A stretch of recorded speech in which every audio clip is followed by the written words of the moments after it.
covering all of the Flint Bay region. NBC 25 News at 11 starts right now. More than a month after torrential downpours caused historic flooding across parts of mid-Michigan, people are trying to figure out how to prevent the waters from rising again. New tonight, NBC 25's Drew Moore went to a meeting in Bay County where leaders talked about how they can do just that. So here's what some residents out here in Bay County are wondering. Was it just the massive amounts of rain in late June which caused the massive flooding? Or was it the maintenance on the county drains, or really the lack thereof, which made the flooding even worse? Now, some residents out here in Fraser Township had a chance to ask the county drain commissioner those questions this evening.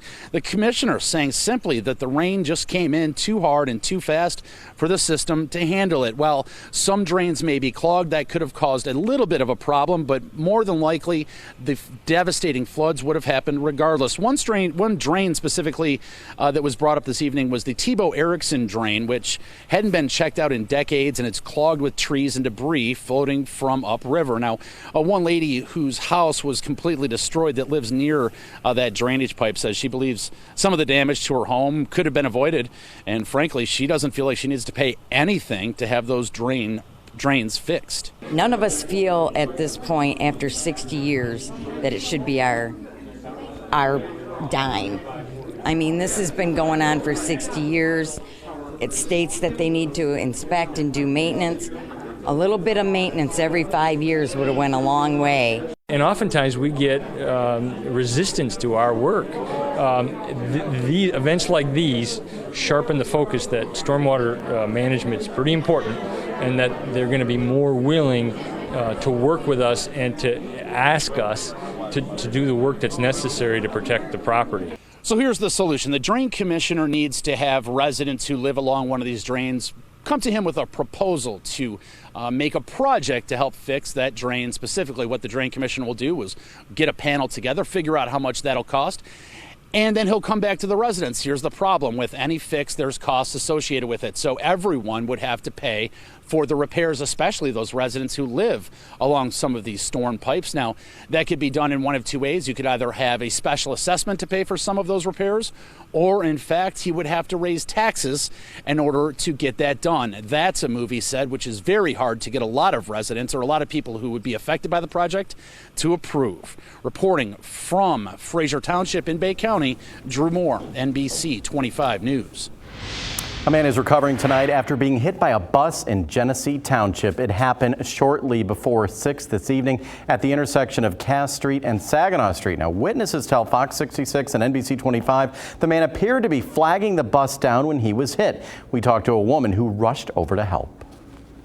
I'm a medical assistant. I just got off work, so I hurried up and stopped, turned my car around, took my shirt off, and I was getting ready to apply pressure because he was bleeding from his head. He was bleeding from both his eyes. He was slumped over, breathing shallow. It would appear to look like he was having a seizure or something, and I hurried up and called 911. Now, the man was taken to a hospital. No word yet on how he is doing.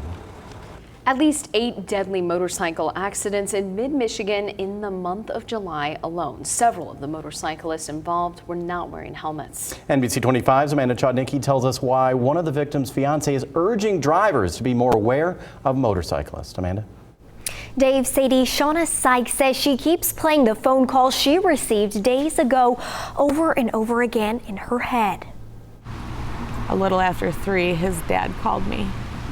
And his dad told me that he was in a motorcycle accident and he was dead.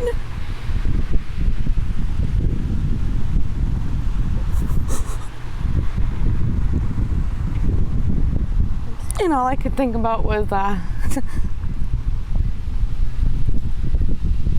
what am I going to tell our kids? Her 38-year-old fiance, Jeremy Leonard, was killed in this accident in Bridgeport Friday after police say the driver of a van hit his motorcycle. After this incident especially, Shauna says she hopes people look out for motorcycles just like her and Jeremy taught their 7 kids to do. You know, like kids play slug bug. Every time we seen a motorcycle, whoever's seen it first would say motorcycle. Just so we can teach our kids to look for them. Today was the viewing in Saginaw, and tomorrow Shauna says her and their 7 kids will lay Jeremy to rest. A family friend set a GoFundMe page up to help with funeral costs. You can find that link on our website, NBC25news.com. For now, live in the studio, Amanda Chodnicki, NBC 25 News. The people forced out of their homes last night when a fire broke out in a Midland apartment building are now picking up the pieces. Most of the residents of the Green Hill Senior Apartments gathered their belongings today and went to a temporary shelter at Midland High School. But some, including the man who says the blaze started with a candle in his apartment, lost everything. Right now, the Midland Fire Department is trying to figure out what sparked the fire as they assess the damage. No word yet on when residents can move back in. We now know the name of the man whose body was found floating in the Saginaw River this weekend. The Bay City Department of Public Safety says 51-year-old Robert Stover drowned in the river. His body was found near Winona Park Sunday morning. Public safety officials say Stover was staying at various locations around the city, but his last known address was in Alma. Well, as we start with a look at storm-ready Doppler radar, we do have a few isolated showers, rather intense in some points, into parts of Bay County, actually moving into Saginaw Bay as well as Lapeer County right now. We'll go in a little bit closer, give you a closer look at this. This is going to be just to the east of Bay City, moving into Saginaw Bay, and then as we look to the northern portion of Lapeer County, up around Burnside, Deerfield, Marlette, and then getting into Sanilac County, some of these showers still drifting east, northeasterly. They are weakening right now as well. That's it for the rain around here right now. Temperatures starting to fall into the 60s in most neighborhoods, and the dew points also in the 60s right now. As we take a look at your forecast for the overnight hours, mainly dry and partly cloudy, but rain is just around the corner. We'll take a look at it in your storm ready weather forecast. Tonight, the acting head of the Drug Enforcement Agency countering President Donald Trump. Friday night, the president told an audience full of police officers to be rough on suspects. Acting DEA head Chuck Rosenberg saying in an email the president's remarks, quote, condone police misconduct, and they are obligated to speak out when things are wrong. Police departments around the country have also spoken out against Trump's statement. There's a new man in charge of the FBI tonight as senators confirm President Trump's pick to head the department today. Christopher Wray was voted in by a 92-5 vote. He takes over nearly 3 months after James Comey was fired by the president. Well, the Dow briefly flirted with a record close before retreating to the end of the day about where it started at 21,962. Well, a new record would have been inspiring, but many economists don't consider it a good indicator of economic strength. Economists do factor in things like the unemployment rate. In June, according to the U.S. Labor Department, unemployment stood at 4.4%, with 7 million people out of work. Economists with the online site Focus Economics rated several sectors such as labor and the housing market as healthy, but not all indicators are so rosy. Economists remain disappointed by lackluster wage growth, and concerns are deepening over political wrangling in Washington and the negative impact it could have on financial policy. We asked Ohio Senator Sherrod Brown how he views the economy right now. My concern is wages have been stagnant. We've got to do a lot more to get wages up. This leads us to our question of the day. Do you think the economy is getting better? Head to NBC25news.com to share your thoughts on the economy in our online poll right now. Well, it's a night out with a purpose. Coming up next on NBC 25 News at 11. A lot of people hold us a little bit higher than some other citizens, which is fine, but we're just like they are. How the National Night Out helps foster relationships between police and the communities they serve and protect. You're watching NBC 25 News at 11 with Dave Bondy, Sadie Hughes, Chief Meteorologist Jamie Cagle, and Sports Director Tom Eschen.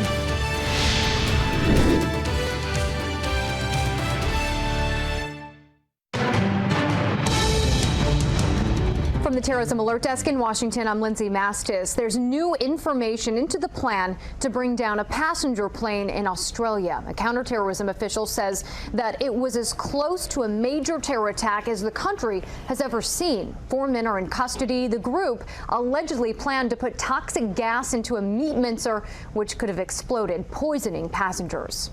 ISIS is claiming responsibility for an attack on the Iraqi embassy in Kabul. A suicide bomber blew himself up outside the gates, and then 3 gunmen stormed the building. Afghan security forces eventually stopped the attack. 3 employees in the embassy were killed. 2 policemen were hurt. And the Trump administration is considering withdrawing all U.S. troops from Afghanistan. For weeks, the Pentagon has talked about adding close to 4,000 troops. Well, now the president is considering using private contractors instead. From the Terrorism Alert Desk in Washington, I'm Lindsay Mastis.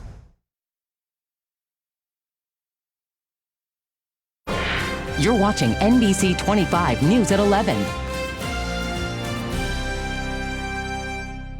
Welcome back. Once a year, police departments from all over the nation take time to meet members of their community and create a positive relationship with the younger generation. NBC 25's Kyla Peoples talked to people who were at National Night Out and has the story. Kyla. Well, many of the families who came out tonight just wanted to show their kids a good time, maybe put on a police hat and turn on the fire siren, but others wanted to be able to give their children a lesson to not fear the men and women that wear the blue uniforms. So it's just a good event in support of community. It was a night for fun and laughs,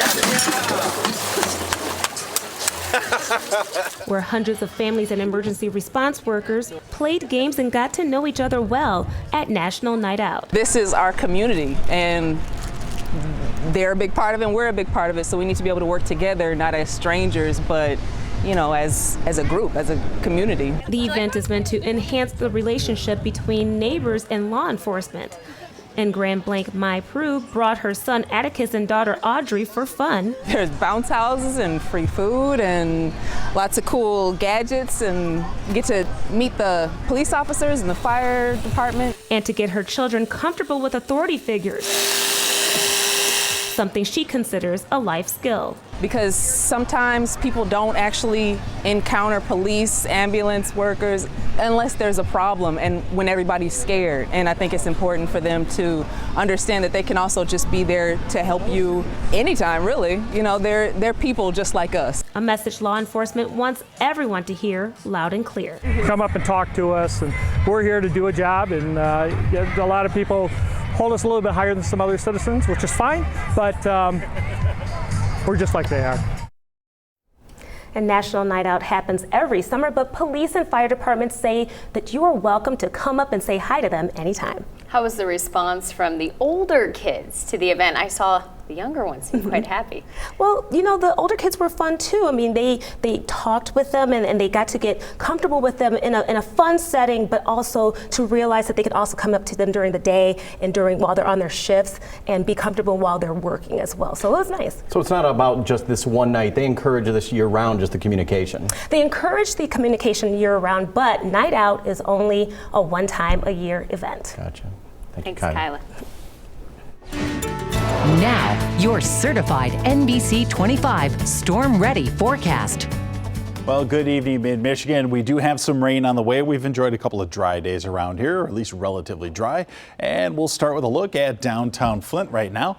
Taking a look at the bricks, current temperature of 73 degrees. A little bit of a southwest breeze outside, and that dew point, we've been kind of hanging out in the upper 50s and low 60s as of lately. There is a bigger drop in the dew points coming up in your 7-day forecast, but right now as we take a look at storm ready Doppler radar, a couple isolated showers, one finally getting into Saginaw Bay, another one moving from Lapeer County trying to get into southern Sanilac County, and we do have some rain trying to come ashore from Lake Michigan, but closer in and around here up towards Hampton, and exiting to the Saginaw Bay right now is one cell, a couple of other cells, and again Lapeer County primarily. As it moves into Sanilac County, it has been weakening, and these are not expected to be anything close to severe. There will be just some noticeable isolated showers in the Thumb area. We do have 2 cold fronts to the west and northwest of us. They will be coming through for tomorrow, and they will set off a line of showers and possible thunderstorms right here in your Futurecast. You'll see across our northern counties, Roscommon, Ogama County,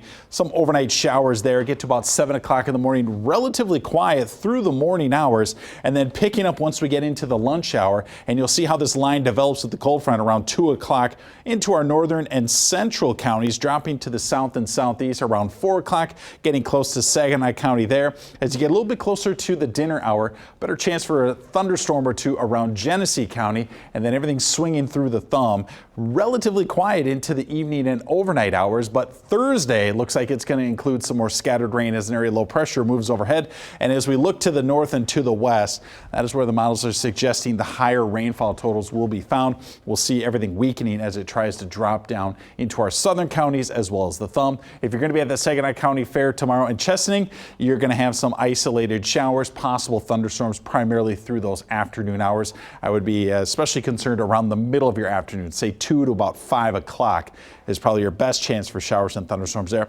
That's also the time of day where outdoor activities are going to be rather limited. The morning and morning and evening hours, not too bad. As we take a look at the 7-day forecast, we do have a pretty nice weekend coming up after Wednesday and Thursday with some scattered rain. And as we get to Sunday, some light showers. But notice those drops in temperatures and overnight lows, drop in heat and humidity. Dropping heat and humidity. I like that. I don't know. Yeah. Others may not. I love getting rid of the humidity. Now the heat. I'll take a small cool down.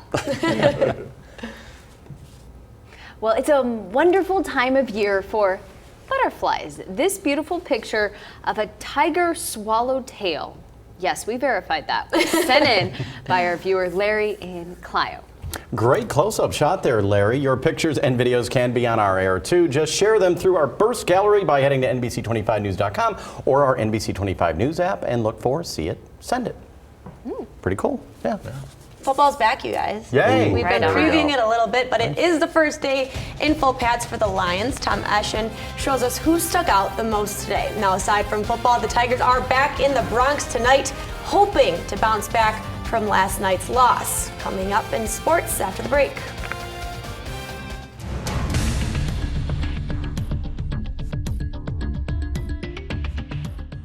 Hello, I'm Mark Hyman. If you don't read the newspaper, you're uninformed.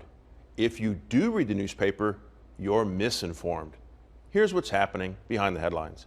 That quote is attributed to Mark Twain. It resonates today. A number of newspapers have attacked the parent company of this station. Here's an example. Politico first reported that President Trump's son-in-law, Jared Kushner, claimed the campaign struck a deal with Sinclair. That characterization was mindlessly echoed by countless outlets, including the New York Times, Washington Post, The Hill, Salon, The Nation, and others. But what they didn't report was that Sinclair made identical offers to both Trump and Hillary Clinton for campaign coverage. In fact, nearly 30 offers were made to the Clinton campaign. Shockingly, Politico refused an offer to seek correspondence with the two campaigns. Refused to look at it. What's that say about Politico's agenda? The Society of Professional Journalists criticized the so-called deal after reading the Politico story, but apologized after examining the correspondence that Politico refused to look at and realized the Politico story was inaccurate. Any fresh-faced reporter could have found the SPJ's comments endorsing Sinclair's ethical standards. That these other newspapers didn't report it means one of two things. They didn't find all the facts, which means they're awfully incompetent, or they found these facts but did the unethical thing and didn't report them. This makes them awfully dishonest. They're either awfully incompetent or awfully dishonest. To comment, go to BehindTheHeadlines.net. I'm Mark Hyman.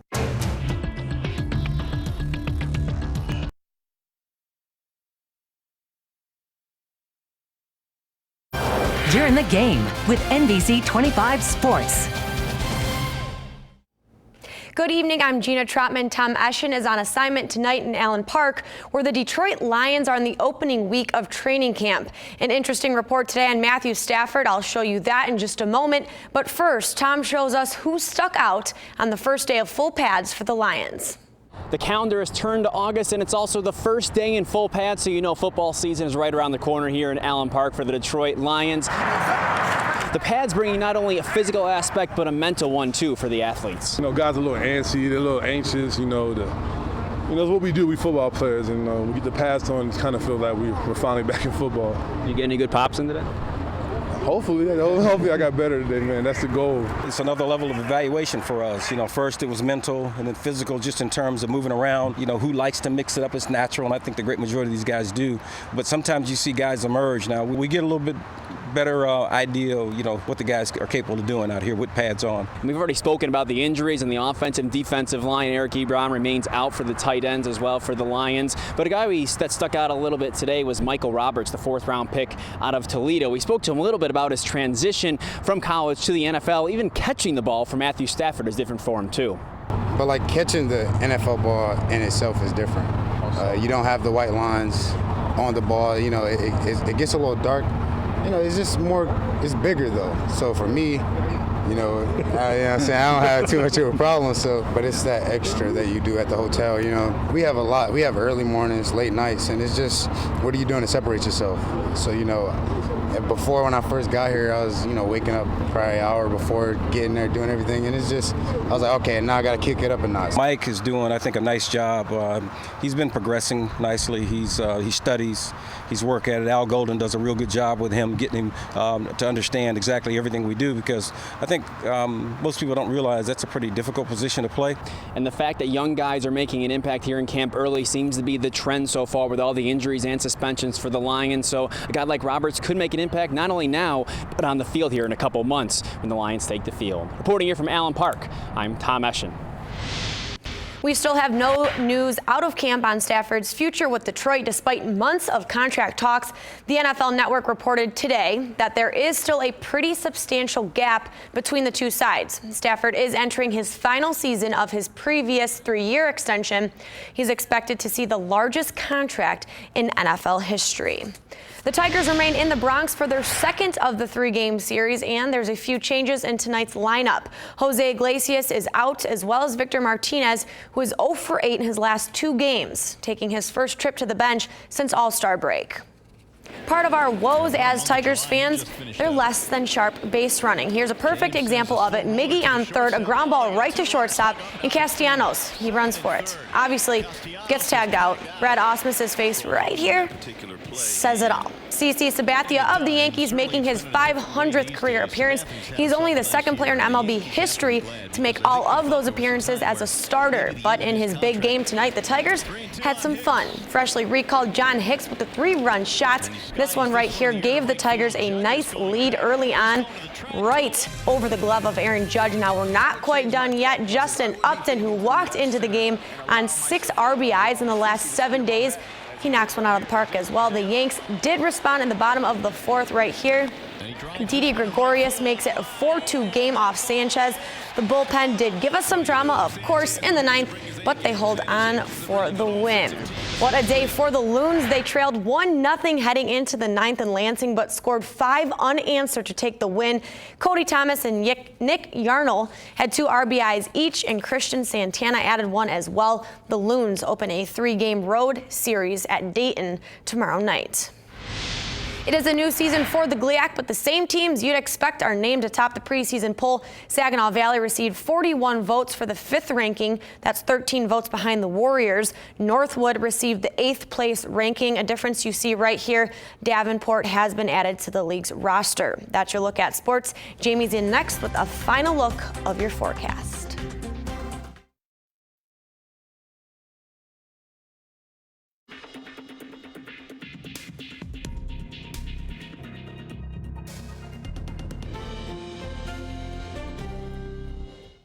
All right, a few isolated showers. We're talking about the northeast corner of Lapeer County. These will continue to drift into Sanilac County, a little rain over the bay. And as we check out the 7-day forecast, tomorrow afternoon especially scattered rain. Again on Thursday, the weekend, not too shabby. want to give a big shout out to Tim Meehan, our producer. He is moving to Buffalo. Yes, we wish him the very best in his travels.